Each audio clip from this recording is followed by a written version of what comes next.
बाकी वार्तालाप अगले 12 तारीख को है। तो अभी तक अनीत, गुरु और चलिए मैं स्टार्ट कर देता हूँ आपकी सुविधा के लिए। सबसे पहले तो आप सबको और आपके माध्यम से समस्त जनता को नवरात्रि की, दुर्गा पूजा की बहुत सारी शुभकामनाएं। भगवान करे हमारे ऊपर इसी तरह से प्यार, मोहब्बत और आपसी भाईचारा बना रहे।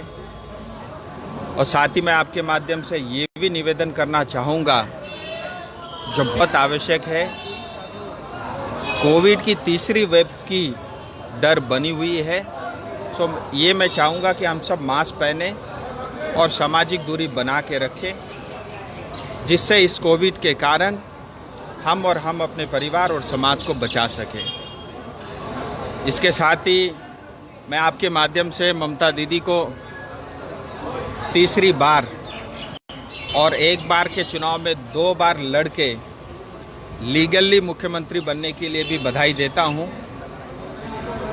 और मैं उनसे ये भी अपेक्षा रखता हूं कि जिस तरह से चुनाव के बाद की हिंसा पश्चिम बंगाल में चली, मैं ये अपेक्षा रखता हूं, उम्मीद कम है उसके बावजूद भी अपेक्षा रखता हूं कि ये सब खूनी खेल पश्चिम बंगाल में समाप्त होगा और पश्चिम बंगाल भी बाकी देश के राज्यों की तरह विकास में बहुत तेज़ी से आगे बढ़ेगा। रही बात 12 तारीख जो टॉक्स गृह मंत्रालय ने बुलाया है, जिसके संदर्भ में आपने भी प्रश्न पूछे हैं, हाँ ये सही है। 12 तारीख को केंद्रीय गृह मंत्री जी ने और जो एक पत्राचार किया है और जिसके माध्यम से 4 बजे शाम को 12 तारीख को दिल्ली में जो है टॉक्स स्टार्ट होगा।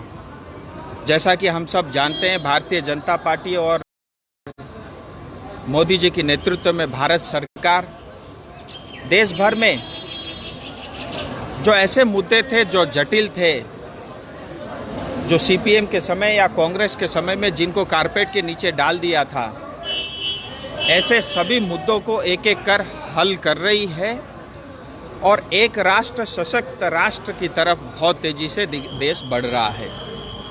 सो उसी कड़ी में पिछले दिनों में हम सब ने देखा बहुत सारी ऐसे समस्याओं का समाधान हुआ और अब जो गोरखाओं से जुड़े हुए जो समस्याएं हैं उसका भी समाधान के लिए डायलॉग 12 तारीख से ओपन हो रहा है। मैं समझता हूँ हम सब के लिए बहुत बड़ी बात है। पूरी दार्जिलिंग तराई डूवर्स की लोगों ने हिसाब से उनकी भी लिए भी, उनके परिवार के लिए बहुत बड़ी जीत, श्रद्धांजलि भी है। अब ये 12 तारीख को जो टॉक्स होगा, जिसके अंदर में जितनी मेरी जानकारी में है, गृह मंत्रालय का पूरा टीम होगा, स्वयं गृह मंत्री जी इसकी अध्यक्षता करेंगे और इस मीटिंग में जो कि अलग अलग तरह की बातें चल रही, मैं आपको बताना चाहूँगा आपके माध्यम से, स्टेट को भी, पश्चिम बंगाल सरकार को भी बुलाया गया है और गोरखाओं के इस मुद्दे से जुड़े हुए गोरखा के रिप्रेजेंटेटिव भी इस वार्ता में आएंगे। 12 तारीख को टॉक्स होगा। मैं उम्मीद करता हूं कि ये एक सकारात्मक टॉक्स होगी। काम अभी शुरू हुआ है, बहुत काम होना है, बहुत काम करना है। और ऐसे मेरे पास बहुत सारे लोगों को ये भी सुझाव आए हैं कि हमें भी बुलाया जाए, सिविल सोसाइटी को, एनजीओ के या बाकी लोगों को भी। सो मैं ये कहना चाहूँगा, इस बार मेरा बहुत ईमानदारी से मेरा ये प्रयास था, मेरी टीम का, हमारे सब एलायंस के साथियों का, कि डूअर्स छूटना नहीं चाहिए और उसमें हम सफल हुए हैं। डूअर्स की प्रतिनिधि भी इस मीटिंग के अंदर में आ रहे हैं, स्टॉक्स में भाग ले रहे हैं और आने वाले समय में जैसी जैसी आवश्यकता बढ़ेगी, चाहे वो एनजीओ हो, चाहे हमारे सिविल सोसाइटी या इंटेलेक्चुअल लॉबी हो, और अगर आवश्यकता पड़ी तो पश्चिम बंगाल में दार्जिलिंग तराई डूअर्स के अलावा भी अन्य किसी गोरखा को भी इसमें इंक्लूड करना पड़ा तो भी हम पीछे नहीं हटेंगे। ये शुरुआत है और आप देखेंगे इसका बहुत अच्छा सकारात्मक प्रभाव जो है आने वाले समय में इस क्षेत्र के ऊपर में पड़ेगा।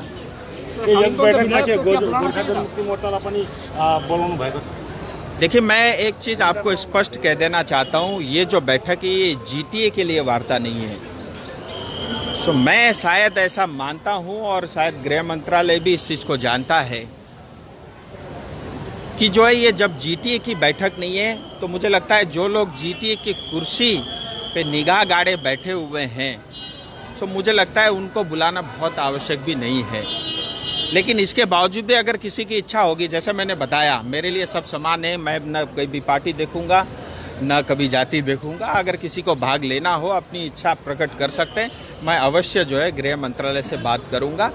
और मैं एक बात फिर कहना चाहता हूं, ये जीटीए की बैठक नहीं है, ये जो बैठक है, ये जो टॉक्स है, जो लोग भारत के संविधान के प्रति आस्था रखते हैं और भारत के संविधान के अंतर्गत स्थायी राजनीतिक समाधान चाहते हैं, ये उनके लिए टॉक्स है, न कि ये जीटीए की कुर्सी के लिए कोई टॉक्स है।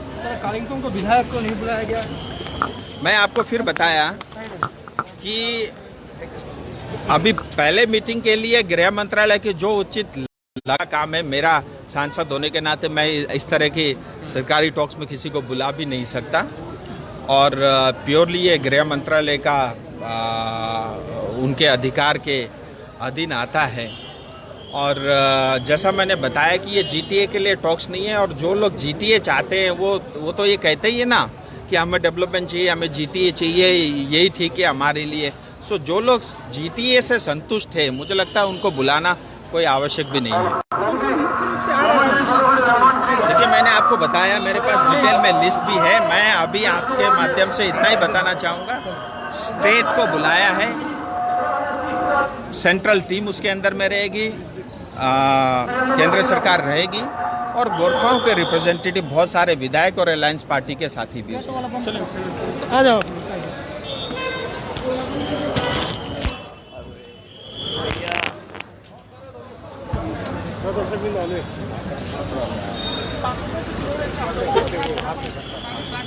और एक बार जानिए रखी और 12 तारीख को जो बैठक होने वाली है, আর একবার জানিয়ে রাখি এই মুহূর্তে কিন্তু শিলিগুড়ি এবং একবার জানিয়ে রাখি দার্জিলিংয়ের এমপি রাজু বিস্তা এই মুহূর্তে বাগডোগরা এয়ারপোর্টে এসে এবং সাংবাদিকদের মুখোমুখি হয়ে কিন্তু জানালেন 12 তারিখে যে একটি বৈঠক যে রয়েছে সেই বৈঠকের বিষয়। ইতিমধ্যে কিন্তু সেই ছবিটা কিন্তু আপনাদের সামনে সরাসরি কিন্তু তুলে ধরছে। লাগাতার আপডেট আপনাদের সামনে তুলে ধরবো, চোখ রাখুন এক্সক্লেমের পেজে।